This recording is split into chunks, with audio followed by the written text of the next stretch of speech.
My son Derek and his wife Vanessa left for a business trip, asking me to watch her mother, who everyone thought was in a coma from a bad fall. The second their car left the driveway, her eyes popped wide open and she grabbed my arm so tight it hurt. What she told me next made my whole body go cold. "I'm so happy you're here with me today. Please follow along until the very end and write down what state you're watching from so I can see where my story travels." At 62 years old, I never thought I'd learn that the people closest to me were hiding terrible secrets. Derek had always kept me at arm's length, even when he was little. But I always told myself that some kids just aren't huggy and close. That's just how they are, right? I spent years believing that lie, especially after he married Vanessa 2 years ago. When Derek rang me up last Monday afternoon, his voice sounded like he was reading from a card instead of talking to his mother. "Ma, Vanessa and I have to fly to Miami for work. Her mom had another bad spell and we can't just leave her by herself." Patricia had been lying still as a stone for 7 months, ever since she tumbled down the stairs at her old apartment and hit her head really hard. The doctors said her brain got badly hurt. The sweet lady just stayed in the special bed they put in Derek's spare bedroom, with tubes helping her breathe and beeping machines all around. She never moved or opened her eyes or anything. "Sure honey, I'll be right there," I said, even though something about how he asked made my tummy feel funny. "How many days will you be gone?" "Maybe 3 days, could be 4, he answered. Then he stopped talking for a second.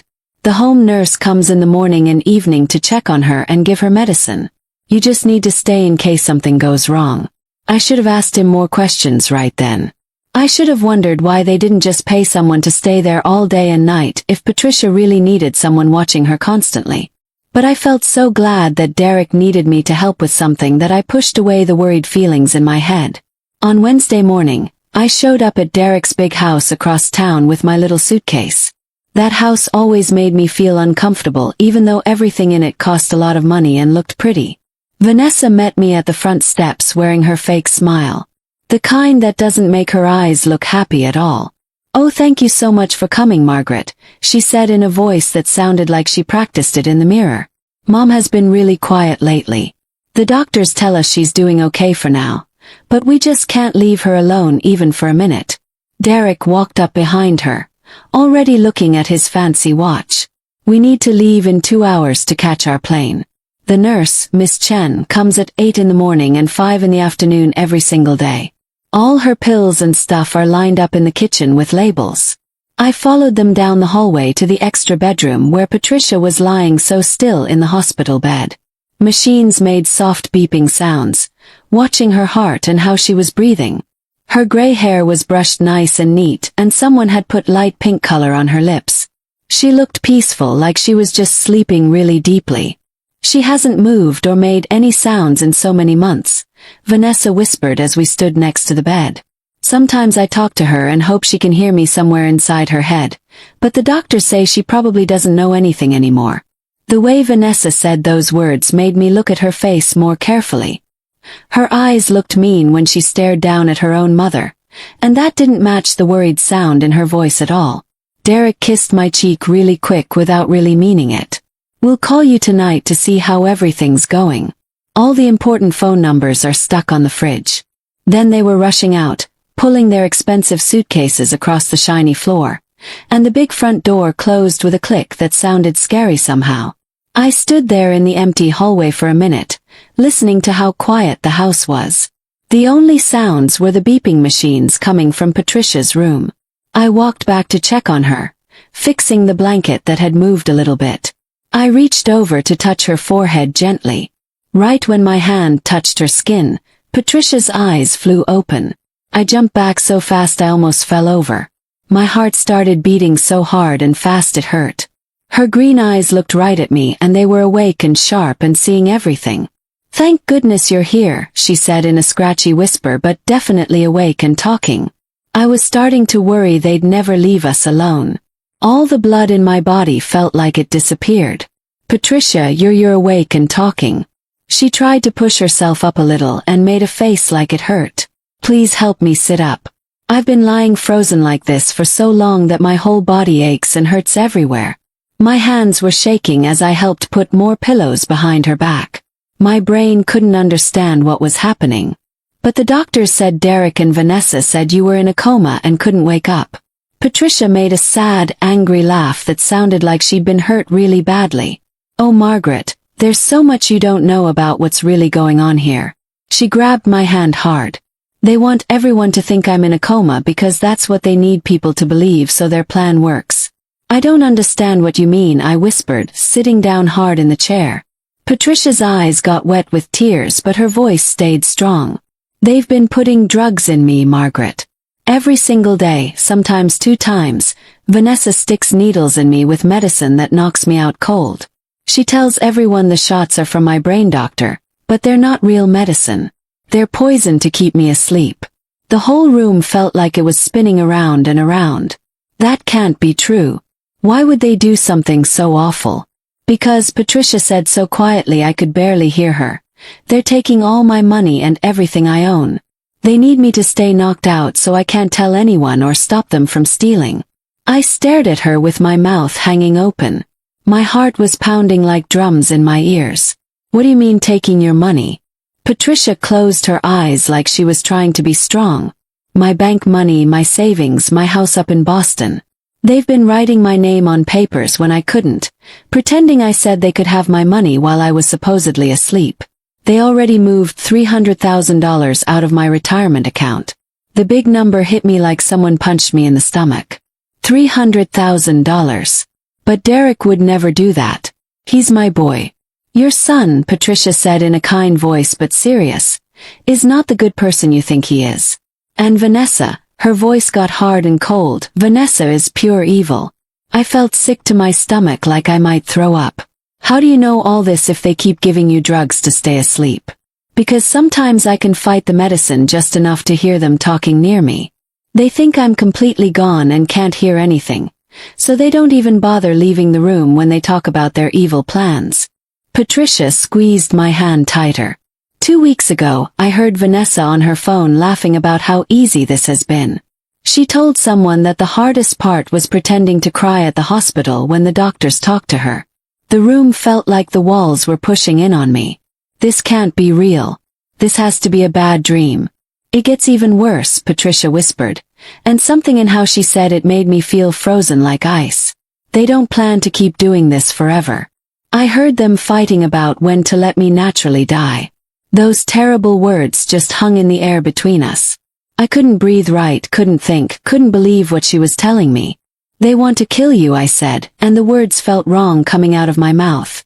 Patricia nodded her head slowly up and down.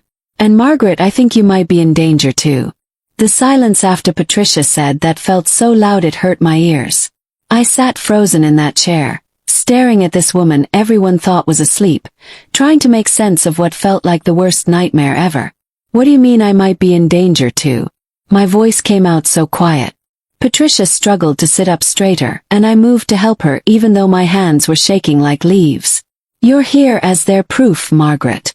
The sweet grandmother taking care of her son's poor sick mother-in-law because she's such a good person. When something bad happens to me, you'll be the one who tells everyone that I never woke up or showed any signs of being awake. The meaning of her words hit me like a truck. They're using me. They're using both of us. That's exactly right. Patricia's voice had so much pain in it. But you can still get out of this alive. Can't. I stood up fast and walked to the window. Outside everything looked so normal and regular. Kids playing in yards, people walking dogs. How could such bad things be happening in a world that looks so nice and peaceful? Tell me everything from the very beginning, I said, turning back to look at her. Patricia took a big shaky breath. The fall down the stairs really happened. I really was knocked out for about a week in the hospital. But when I started waking up and getting better, when doctors talked about me getting therapy and going home eventually, Vanessa convinced them I was getting worse instead of better. She told them I was confused and angry and sometimes tried to hurt people. Were you acting like that? No, never. But she was there every single time the doctors wanted to talk about me. She played the part of the tired, loving daughter so well. She made them believe that bringing me to their house was the nicest thing to do instead of keeping me in the hospital. Patricia's laugh sounded empty and sad. The doctors thought they were helping a family take care of someone they loved. I sat back down because my legs felt too weak to hold me up. And Derek, does he know what she's doing? Patricia's face got dark and angry looking. Oh, he knows everything. He's the one who thought up the idea to fake my signature on all the papers. Vanessa handles the medicine and keeping me drugged, but Derek is the smart one behind all the money stealing. The word stealing made my stomach feel awful. My son, the baby boy I raised and sang songs to and worried about when he got hurt or sad, was a thief and a criminal. How long has this been going on? The drugging started about 4 months ago. At first it was just light medicine that supposedly helped calm me down. But little by little the drugs got stronger and stronger. Some days I'd be knocked out and asleep for 20 hours straight. Patricia's voice got stronger as she talked, like telling the truth was making her powerful again. The money stealing started right after they brought me to this house from the hospital. Small amounts at first, just a few thousand here and there to test if anyone would notice. But when they saw how easy it was, they got greedier and greedier. How much money have they taken? Last month when I was awake enough to hear a phone call, they'd moved almost $500,000 from my different bank accounts. My house in Boston is being sold right now even though I never signed any papers saying they could sell it. They faked my signature using some legal trick about taking care of family members who can't think straight. $500,000. That number made my head spin. I thought about Derek's expensive car, the work they did to make this house fancier, Vanessa's designer purses and jewelry. I figured Derek's business job was going really well. But now I knew where the money really came from. The nurse who comes 2 times every day, I said suddenly. Miss Chen, is she part of this? Patricia shook her head no. She's a real nurse who doesn't know what's happening. But Vanessa is very smart about timing. She gives me the strongest drugs about an hour before each nurse visit. Miss Chen has only ever seen me completely knocked out and asleep. She has no idea I can wake up. What about all the machines? The beeping monitors. They're real machines but they're not connected to any hospital computer system. They just watch my heart and breathing. As long as my heart beats and I breathe, everything looks normal to anyone who doesn't know the truth. I felt chills run down my back. You said they're planning to let you naturally die. What does that mean exactly? Patricia was quiet for a long time. When she finally spoke, her voice was steady even though tears ran down her face. I heard them talking about it 3 weeks ago. Vanessa was looking up on the internet how to slowly give more and more drugs to make someone stop breathing. She found websites talking about how certain medicine mixed together can make it look like natural problems in coma patients. The room felt like it was spinning in circles. They're planning to murder you and make it look normal.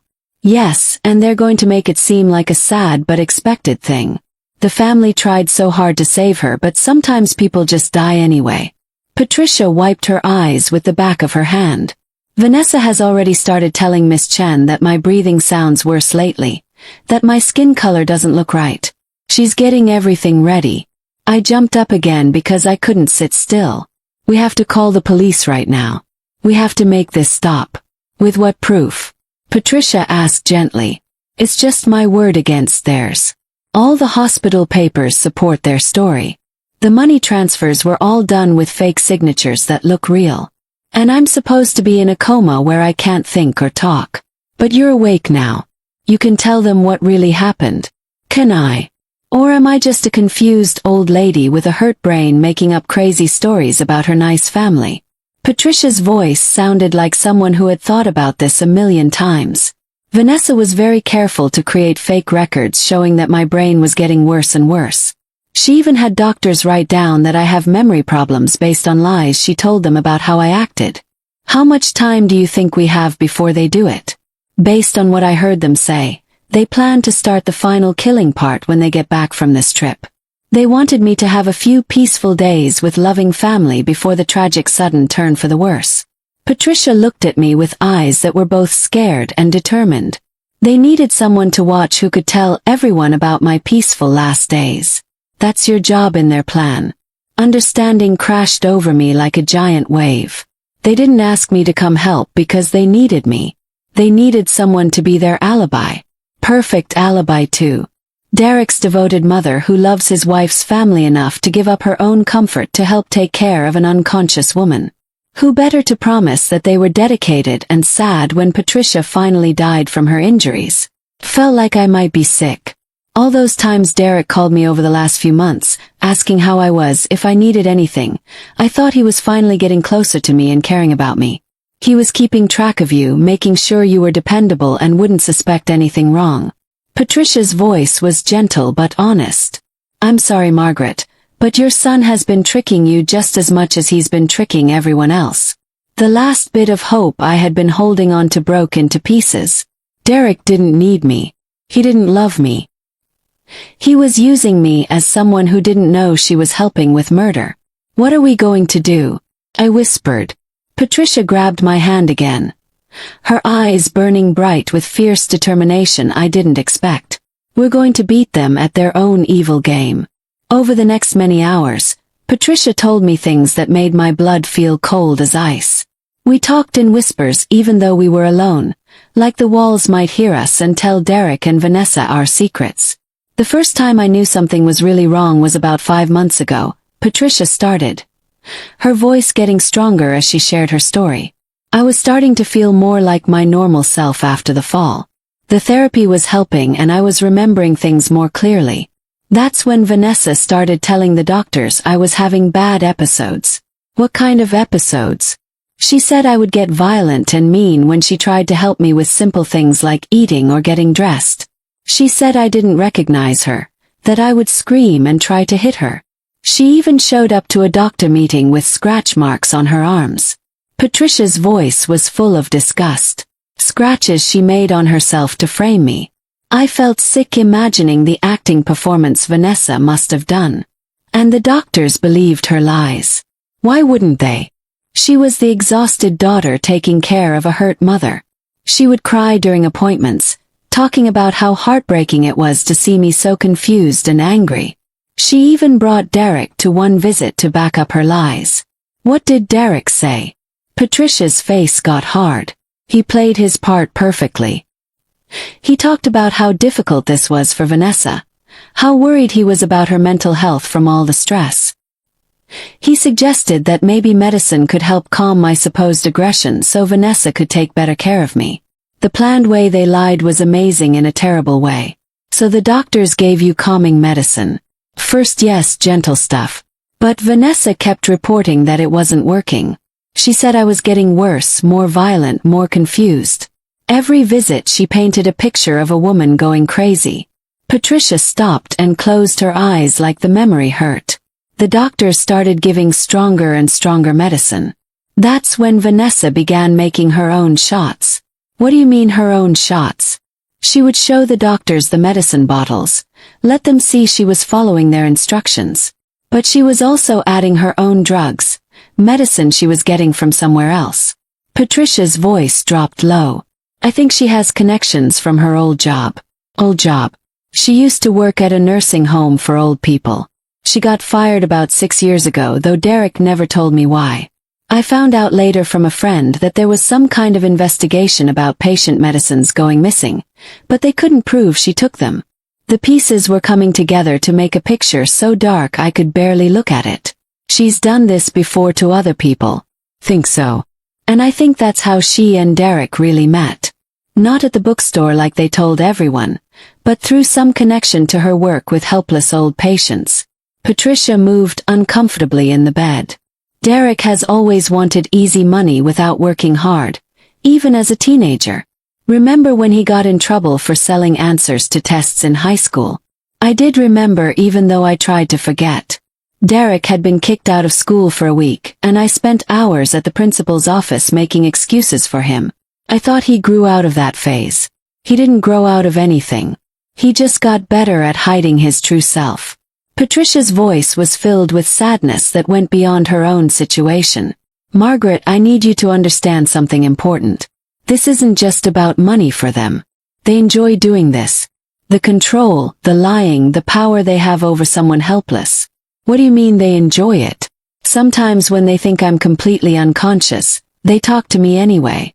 Vanessa will lean over my bed and whisper mean things about how pathetic I am, How nobody will miss me when I'm gone. Derek talks about all the fancy things they'll buy with my money, the vacations they'll take. Patricia's voice shook a little.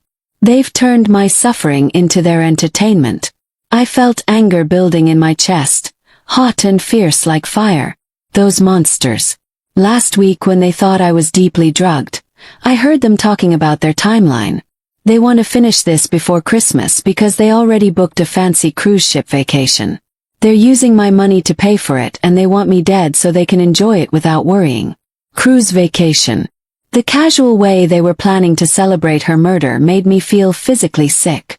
$20,000 for a 6-week luxury cruise around the world. They already paid the deposit. Patricia looked straight at me. They're planning to be sad family members who need time to heal from their tragic loss.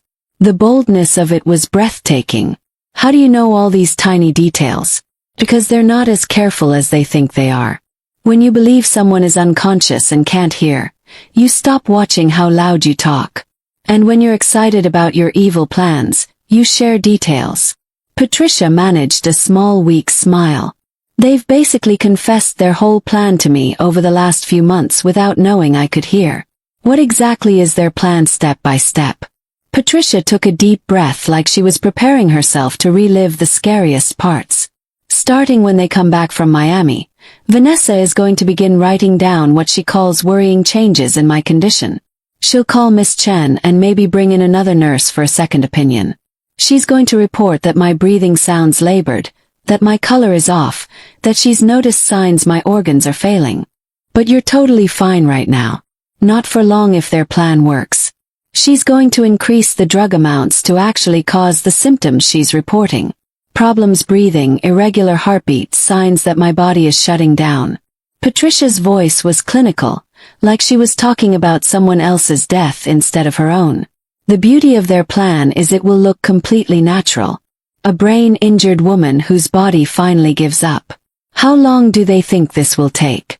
Based on what I heard, they're planning for it to happen over about 2 weeks.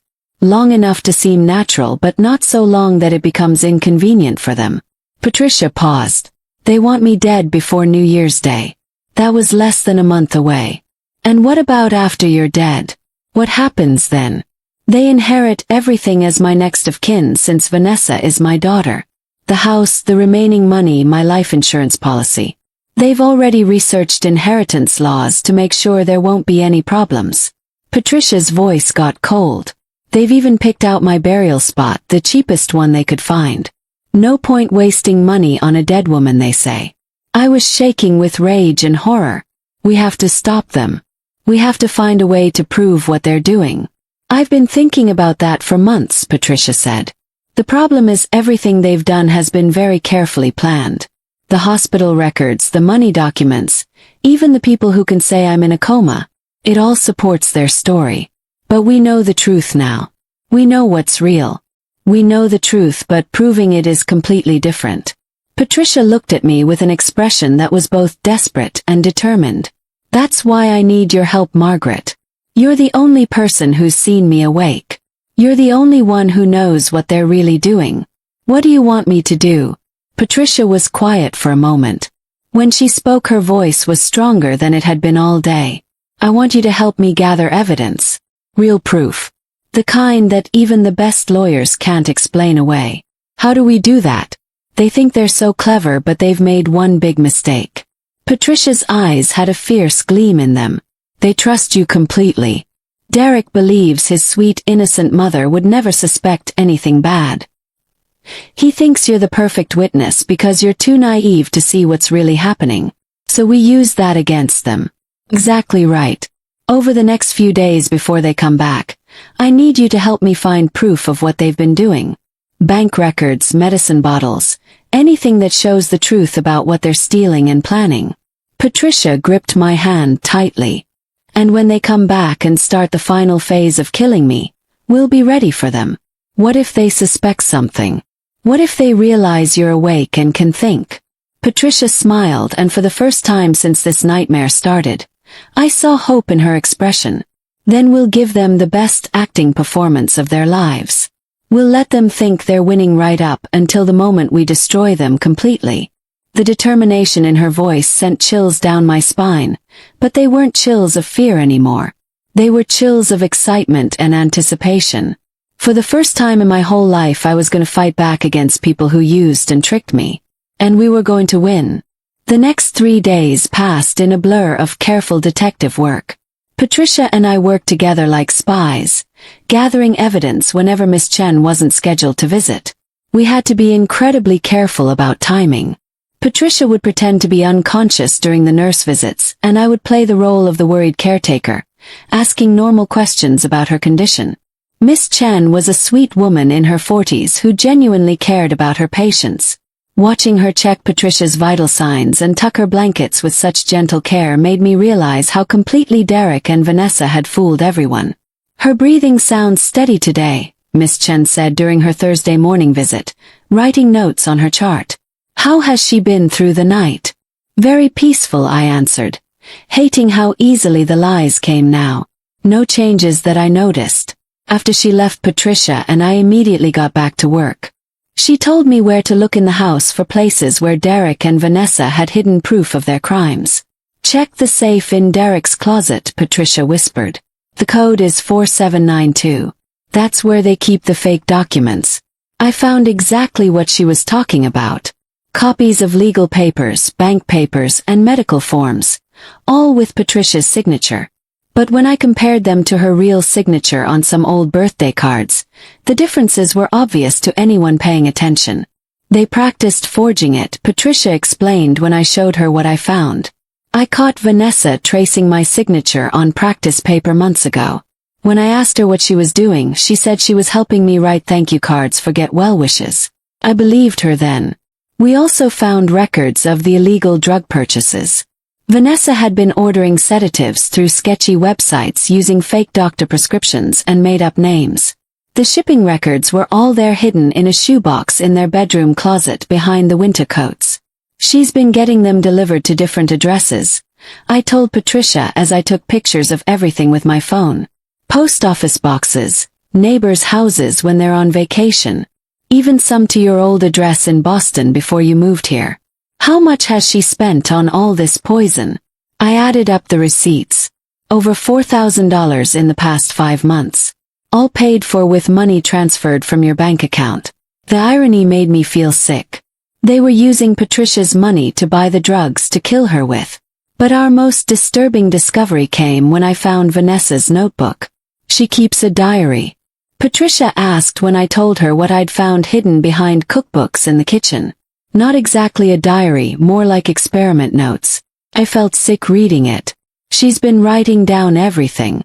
The drug combinations, the timing, even her notes about how you react to different amounts. Patricia was quiet for a long moment. "Read me some of it." I opened the notebook to a random page and read aloud. September 20th. Increased morning dose to 6 milliliters. Subject remained unconscious for 21 hours. Breathing remained stable but heart rate dropped to 55 beats per minute. Need to adjust to avoid suspicious readings during nurse visits.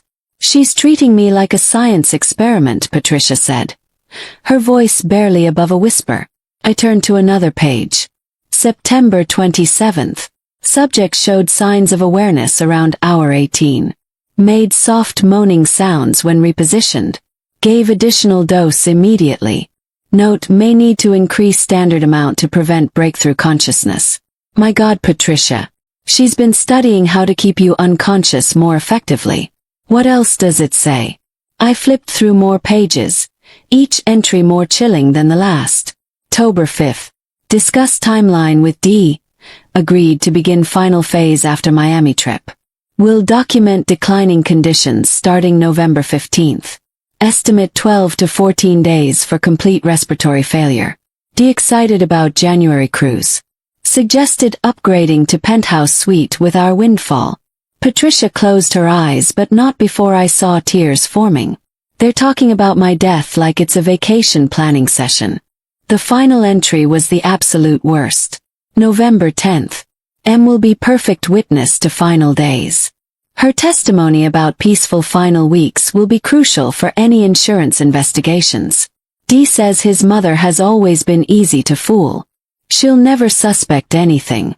Looking forward to finishing this and moving on with our lives. Can't wait to be free.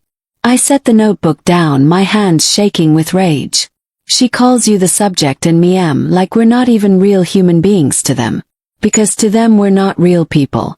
We're just obstacles in their way and tools to use. Patricia opened her eyes and I was surprised to see determination instead of despair. Did you photograph every single page? Every single one. Good. Now we need to put everything back exactly where we found it. We can't let them know we've discovered their evil plans. We spent the rest of Thursday carefully putting all the evidence back, making sure everything was positioned exactly as we'd found it. Patricia coached me on how to act natural when Derek and Vanessa returned. Remember, you've been caring for an unconscious woman for 4 days. You should seem tired, maybe a little overwhelmed. Ask them lots of questions about Patricia's condition and what to watch for. Act like the concerned, slightly anxious mother-in-law who's out of her depth. Friday morning Miss Chen made her usual visit. As she checked Patricia's vitals, she made a comment that sent chills down my spine. Has anyone else been giving her additional medications besides what's on the schedule? She asked, studying her charts closely. Her heart rate seems slower than it should be. My mouth went dry with fear. Just what's on the schedule you gave me, nothing else. Miss Chen frowned slightly. Well, these things can change. I'll make a note for her doctor to review. She looked at me with concern in her eyes. How are you holding up, dear?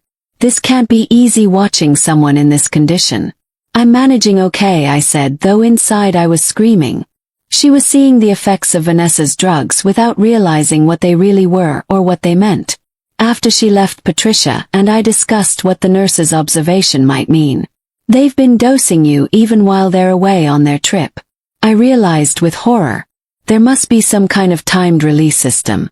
Check the 4-bag carefully, Patricia suggested. Vanessa changes it every day before the nurse visits, but she might have added something to this one before they left for Miami. I examined the 4 setup closely and found what looked like a small extra chamber attached to the main line, almost invisible unless you knew exactly what to look for. That's it, Patricia said when I described it to her. She's been giving me extended doses through the 4 system. That's why I've been having trouble staying conscious for longer periods of time. Should I take it out and disconnect it? No, don't touch it. If Miss Chen notices a sudden change in my vitals before Derek and Vanessa return, it might raise questions we're not ready to answer yet. Just leave everything as it is. We were running out of time to prepare our trap. Derek had sent a text message that morning saying their flight was delayed by weather, but they'd definitely be home by Saturday evening. That gave us less than 30 hours to finalize our plan.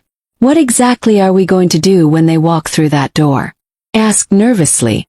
We're going to let them start their final murder phase exactly as they planned it, Patricia said calmly. But this time we'll be recording absolutely everything they say and do. Saturday afternoon my phone buzzed with a call. Derek's name appeared on the screen and my heart started pounding like crazy. Hi sweetheart, I answered, forcing my voice to sound normal and unsuspecting. Ma, change of plans, his voice came through. Our flight got moved up to an earlier time. We'll be home in about 2 hours instead of tonight. My blood turned to ice water. We weren't completely ready yet. Oh, that's wonderful news, I managed to say. I know you're both anxious to get back and check on Patricia. How has she been doing? The same as when you left. Miss Chen says her vitals are stable. She seems very peaceful. The lies felt like poison in my mouth. Good to hear. Listen, Ma, I want to prepare you for something important. The nurse mentioned that Patricia's condition might start going downhill soon. These things happen with brain injuries sometimes. Patients seem stable for months then take a sudden bad turn. He was already laying the groundwork exactly as Patricia had predicted he would. Oh no, that sounds scary. What should I watch for? Changes in her breathing, her skin color, things like that. But don't worry too much. Vanessa will know exactly what to do when we get back home. She's been through this before with other patients. Course, I understand. I'll see you both soon. After I hung up, I ran to tell Patricia about the change in timing. 2 hours, she said. her voice steady despite the scary circumstances. That's enough time to set up the recording equipment and get everything ready to go. Recording equipment. Where did you get that? Patricia smiled slyly. Did you think I've been lying here helpless for months without making any preparations of my own? There's a box hidden in the garage behind the old paint cans. Bring it up here quickly. When I found the box, I was amazed at what was inside. Small digital recording devices, a tiny camera, and what looked like professional spy equipment. Where on earth did you get all this stuff? I ordered it online months ago when I first realized what they were planning to do to me. It took weeks of pretending to be unconscious while delivery packages arrived, but I managed to hide everything before they could find it. Patricia's eyes gleamed with satisfaction. They think they're so clever and smart, but I've been preparing to destroy them for months and months. As we quickly set up the hidden cameras and recording devices throughout the room, I felt a mixture of terror and excitement coursing through me. In just a couple hours, Derek and Vanessa would walk through that front door believing they were about to complete their perfect crime and get away with murder. Instead, they were walking straight into a trap that would expose them for the evil monsters they really were. Are you absolutely ready for this? Patricia asked as we heard a car pulling into the driveway outside. I looked at this incredibly brave woman who had endured months of abuse and manipulation, who was about to risk her life to bring her tormentors to justice. I'm ready. Let's do this. The front door opened and I heard Vanessa's voice calling out cheerfully, "We're home, everyone." The final phase was about to begin. "Margaret, we're back." Vanessa's voice carried that same fake sweetness I'd grown to recognize as a major warning sign. I heard their footsteps in the hallway, the sound of suitcase wheels rolling across the shiny floor. Patricia squeezed my hand once, then immediately went limp, her eyes closing as she slipped back into her unconscious performance. The transformation was so complete, so utterly convincing that for a moment I almost believed she really was in a coma. "How is she doing?" Derek asked as he appeared in the doorway. His face showed what looked like real, genuine concern, but now I could see the cold calculation hiding behind his expression. "Very peaceful the whole time," I said, standing up from the chair beside Patricia's bed. "Miss Chen was here this morning. She said vitals were stable but mentioned her heart rate seemed a little slower than normal." I watched Vanessa's face very carefully as I said this.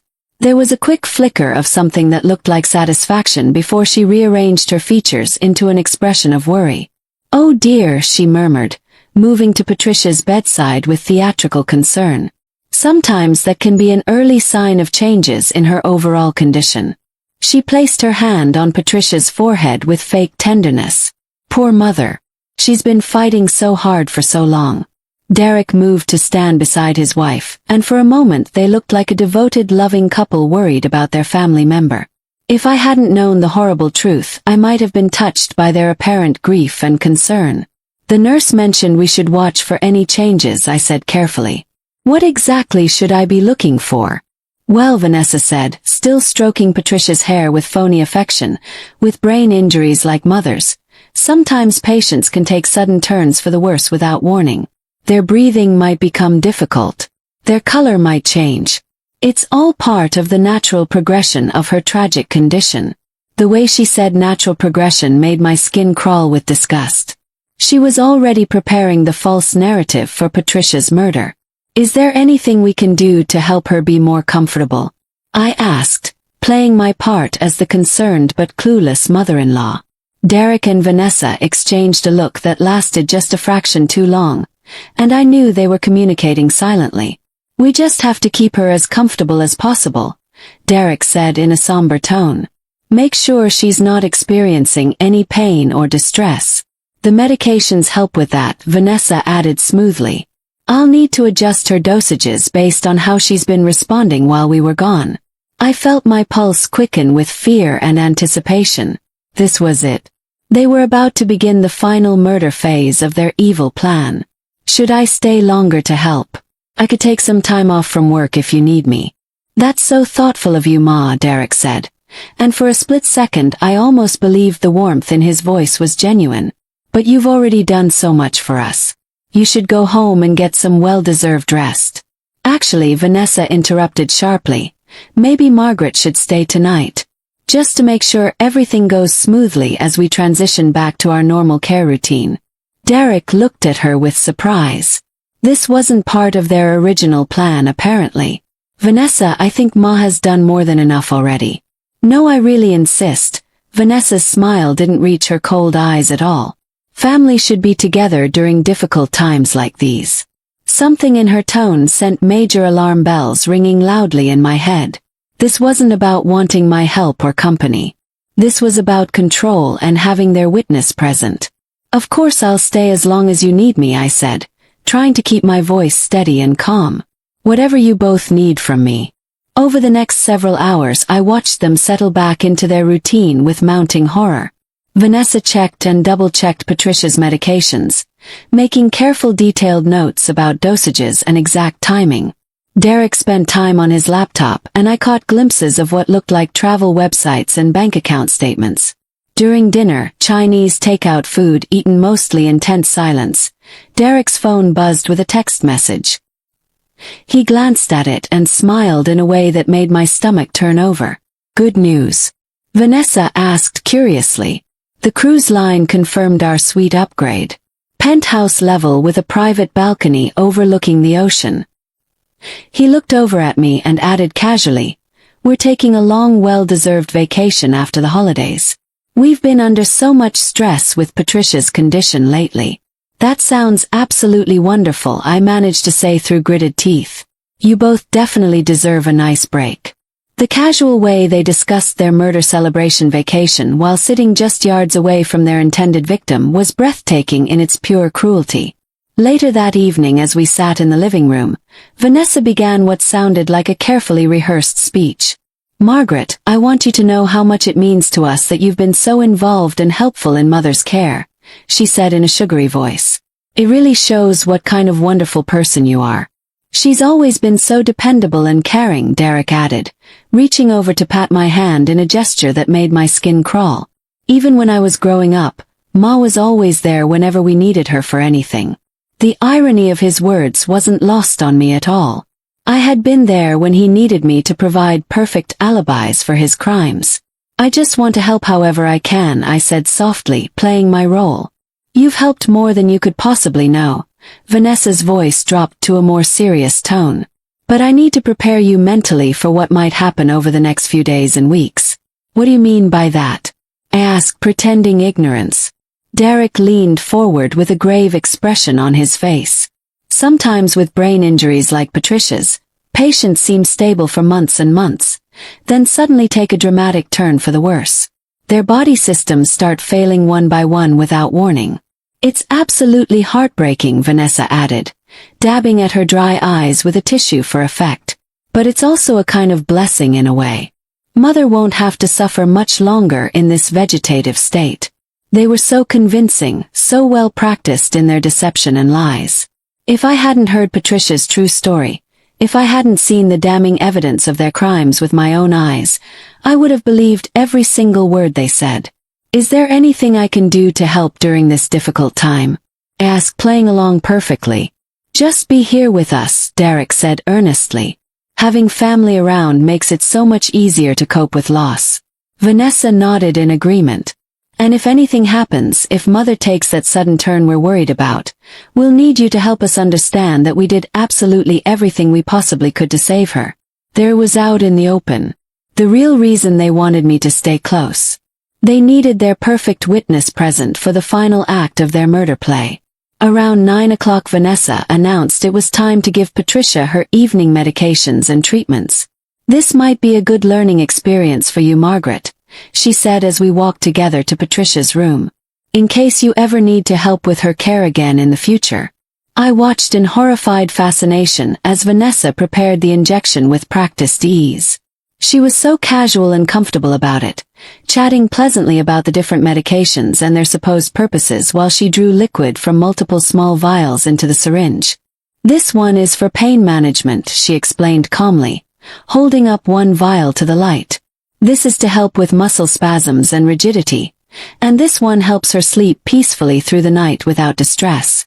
The peaceful sleep medication, I realized with horror, was probably the powerful sedative that would keep Patricia unconscious for the next 20 hours. As Vanessa moved toward Patricia's foreline with a loaded syringe, I had to fight every instinct to stop her, to grab it away.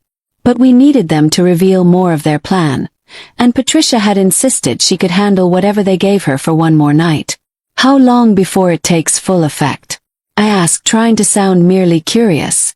Usually within 10 to 15 minutes she'll be deeply asleep, Vanessa said, disposing of the needle in a medical waste container with efficient movements. She won't wake up until very late tomorrow morning at the earliest. Derek appeared in the doorway right on cue. Everything okay in here? Just fine and perfect, Vanessa replied.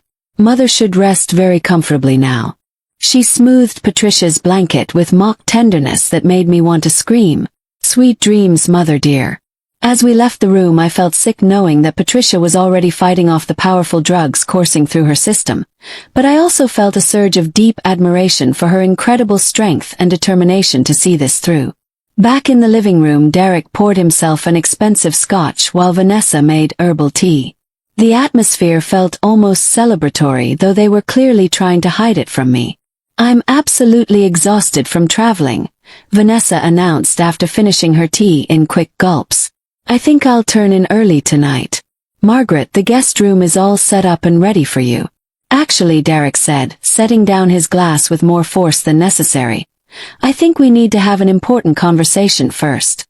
Something in his tone made both Vanessa and me look at him sharply with alarm. He was staring directly at me with an expression I'd never seen before on his face. Cold, calculating, almost predatory, like a wolf. Derek, I said uncertainly, my heart starting to race.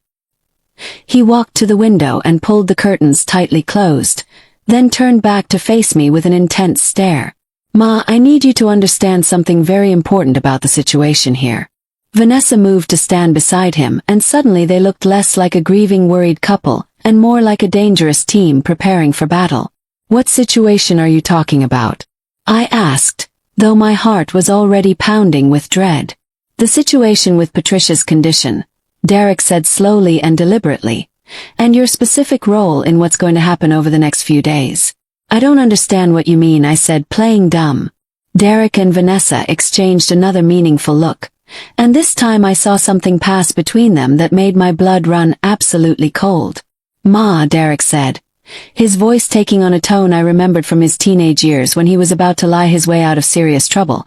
Patricia is going to die this week, and you're going to help us make absolutely sure no one asks any uncomfortable questions about it. The words hit me like physical blows to the stomach.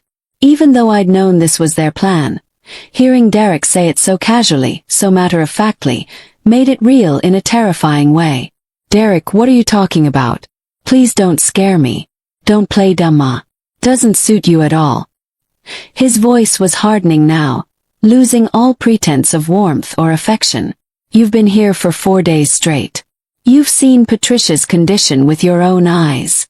When she dies, and she will die very, very soon, you're going to tell everyone that she went peacefully, surrounded by loving family who did everything possible to save her. You're really scaring me now, I whispered, which wasn't entirely an act because I was genuinely terrified. Vanessa stepped forward, her mask of sweetness completely gone now, replaced by something cold and cruel. You should be scared, Margaret, because you have a very important choice to make right now. You can be part of this family and share in the benefits, or you can be a problem that needs to be permanently solved. What kind of choice is that? I asked, my voice shaking. Derek sat down directly across from me, leaning forward with his elbows on his knees in an aggressive posture. Here's exactly what's going to happen, Ma. Over the next few days, Patricia's condition is going to rapidly deteriorate before everyone's eyes. Her breathing will become severely labored. Her heart rate will become dangerously irregular. And eventually her body will give up the fight and she'll die. And you're going to be right here to witness all of it happening. Vanessa added with a cruel smile, you're going to see firsthand how hard we fight to save her. How absolutely devastated we are when we lose her despite our best efforts. When the paramedics come, when the police ask their routine questions, when the insurance investigators follow up on the claim, you're going to tell them exactly what you saw. Derek continued in a threatening tone. A loving, devoted family doing everything humanly possible for a brain-injured woman who tragically lost her battle with her injuries. I stared at them in horror. These two people who were calmly explaining how they planned to commit cold-blooded murder and use me as their perfect alibi. And if I refused to go along with this? The temperature in the room seemed to drop 10 degrees instantly. "Ma," Derek said softly in a dangerous voice, "you're 62 years old. You live all alone. You don't have much family besides me in this world. Accidents happen to elderly people living alone all the time. Falls downstairs, gas leaks, home invasions gone wrong." The threat was crystal clear even though he'd wrapped it in gentle language. I felt true, genuine fear for the first time since this nightmare began. "You wouldn't dare hurt me. I'm your mother." "We really hope we won't have to," Vanessa said. Her voice bright and cheerful again in a disturbing way. "We much prefer having you as our ally and partner rather than our enemy. After all, family should stick together through thick and thin, right?" I sat there in stunned, horrified silence, trying to process what they had just told me so casually. They weren't just planning to murder Patricia in cold blood. They were fully prepared to kill me too if I didn't cooperate completely with their evil scheme. "I need some time alone to think about all this," I finally managed to say in a shaky voice. "Of course you do, Ma," Derek said, standing up and walking over to pat my shoulder in a gesture that felt like a threat. "Take all the time you need tonight, but remember we start the final phase tomorrow morning, and we need to know for certain that you're with us 100%. As I walked to the guest room on shaking legs, I heard them whispering together in the living room behind me. I couldn't make out the exact words, but the tone was unmistakably that of predators discussing their helpless prey. I closed the door and sat on the edge of the bed, my whole body trembling uncontrollably. They had just threatened my life as casually as they might discuss the weather forecast. And tomorrow they were going to begin murdering Patricia while forcing me to watch and later lie about what I'd witnessed to authorities. But what they didn't know, what they couldn't possibly suspect in their arrogance, was that every single word of their confession had just been recorded by the hidden devices Patricia and I had planted strategically throughout the house. The trap had been sprung perfectly, and they had walked right into it. I barely slept at all that night. Every single sound in the house made me jump in fear, wondering if Derek and Vanessa had decided I was too much of a risk to keep alive until morning. But as dawn broke through the guest room window, I was still breathing, still alive, and still absolutely determined to see their evil plan through to its final conclusion. At 5:30 in the morning I heard movement in the hallway outside my room. Vanessa was starting her morning routine, checking on Patricia and preparing what she would claim were prescribed medications from doctors. I lay perfectly still, listening to her soft footsteps and quiet humming, amazed at how normal she could sound while preparing to commit cold-blooded murder. Around 6:30 Derek knocked softly on my door. "Ma, are you awake yet?" I opened the door to find him standing there with a cup of coffee and what looked like genuine concern on his lying face. The performance was so utterly convincing that for just a moment I almost forgot what he really was underneath. "I brought you some coffee," he said gently.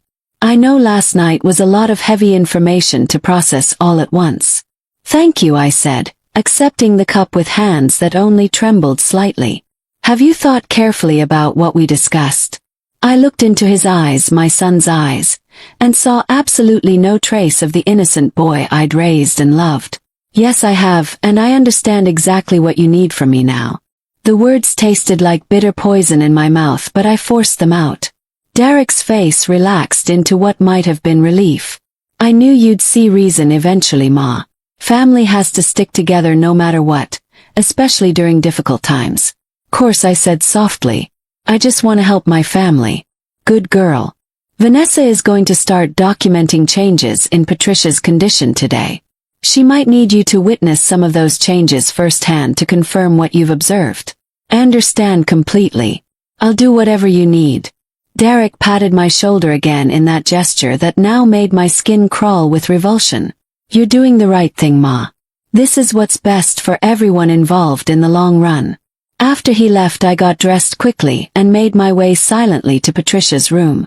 Vanessa was there adjusting 4 lines and making detailed notes on a medical chart. "How is she this morning?" I asked in a concerned voice. "I'm quite concerned actually," Vanessa said, her voice full of perfectly practiced worry. "Her breathing seems significantly more labored than usual, and her color is definitely off. I think we might be seeing the beginning of the serious decline the doctors warned us about." I looked at Patricia lying motionless in the hospital bed.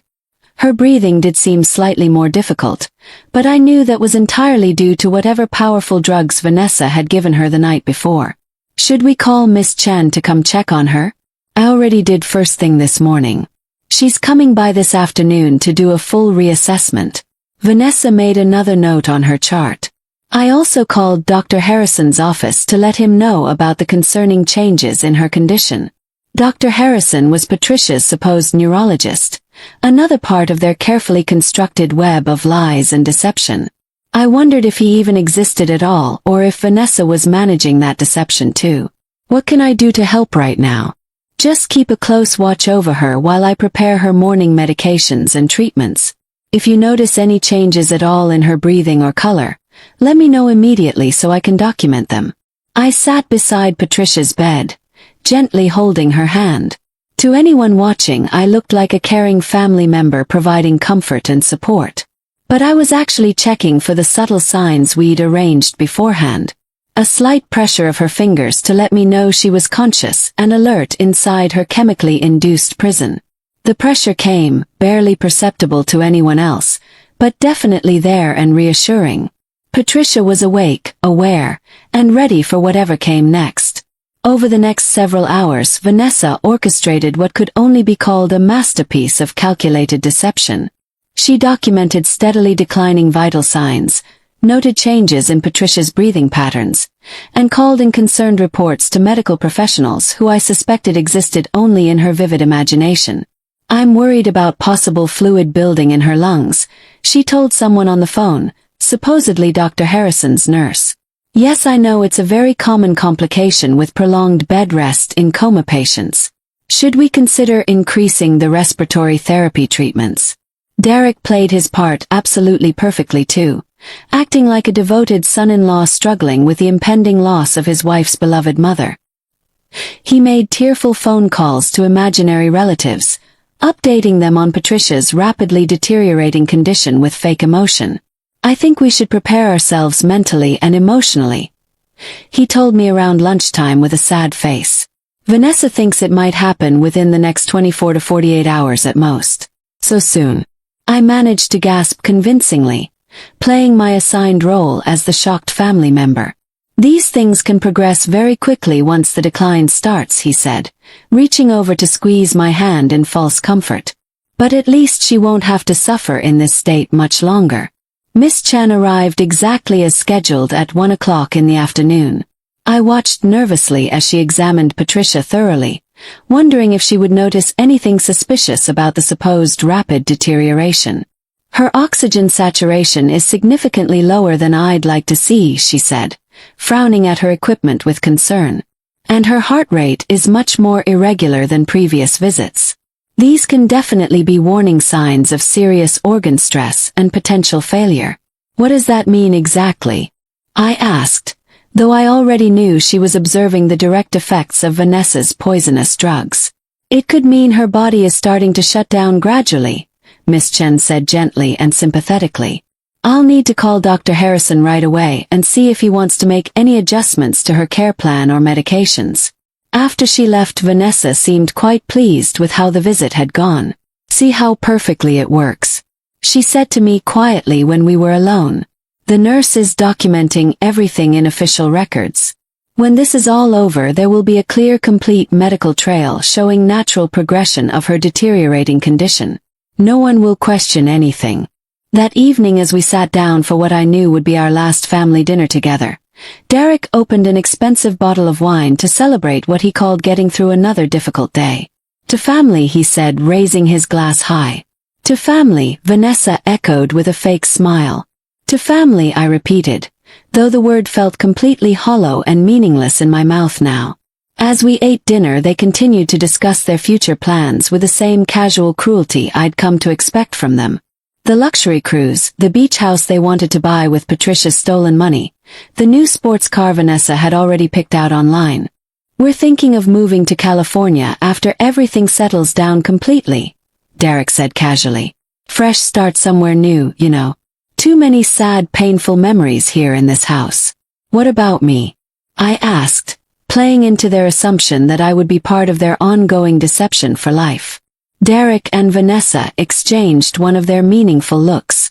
"We were really hoping you might come visit us often out there," Vanessa said sweetly.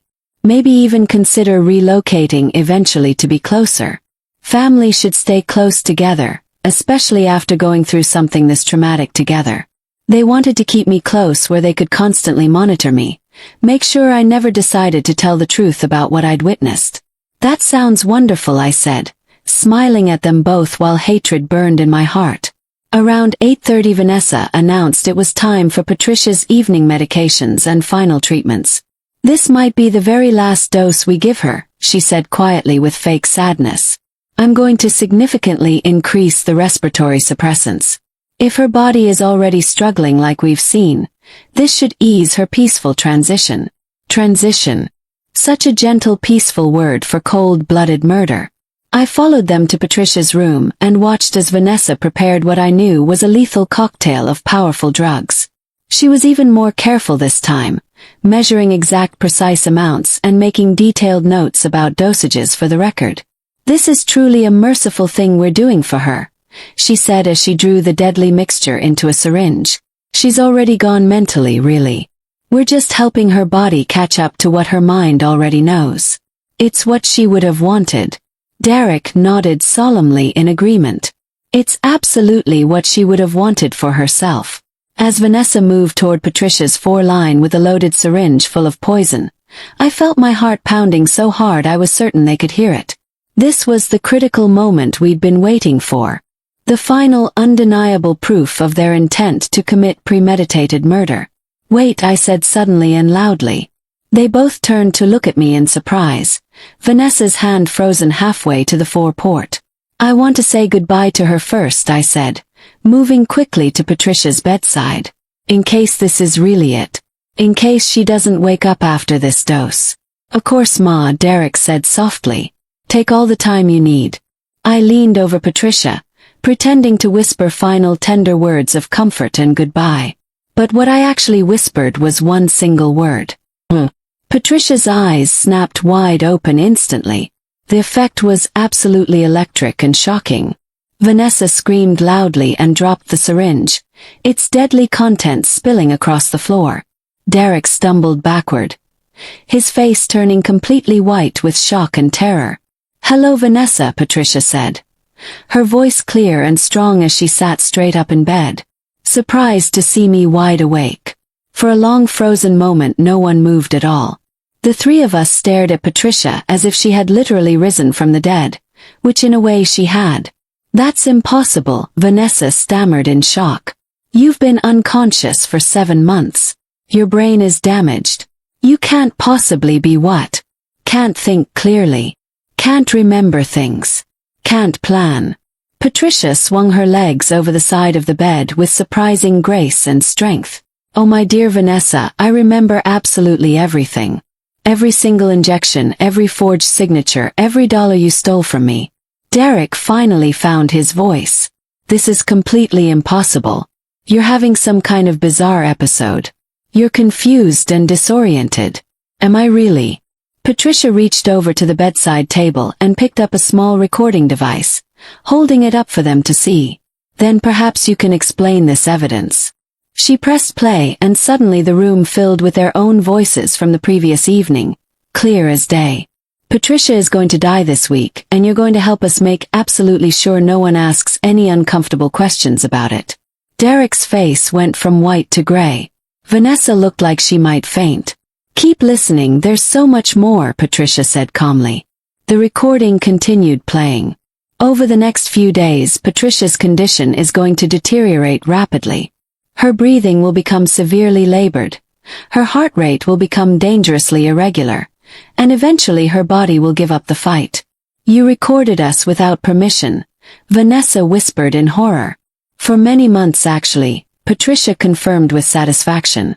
Every confession, every evil plan, every casual discussion about murdering me. Did you really think I would just lie there helplessly while you destroyed my entire life? Derek lunged toward her aggressively, but Patricia held up her hand to stop him. I wouldn't do that if I were you, she said calmly. You see, those recordings are already in the hands of the police, the FBI, and the district attorney's office. They've been watching this house since yesterday afternoon, waiting for you to make your move. As if summoned by her words, we heard the sound of multiple car doors slamming outside, followed by heavy urgent footsteps on the front porch. Police, open up immediately.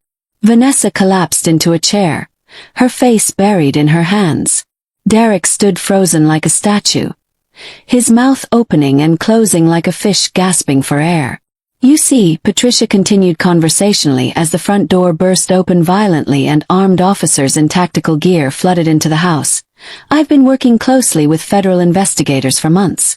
Healthcare fraud, elder abuse, conspiracy to commit murder. You two have been very, very busy criminals. The officers appeared in the doorway, weapons drawn and ready. Nobody move. Hands where we can see them right now.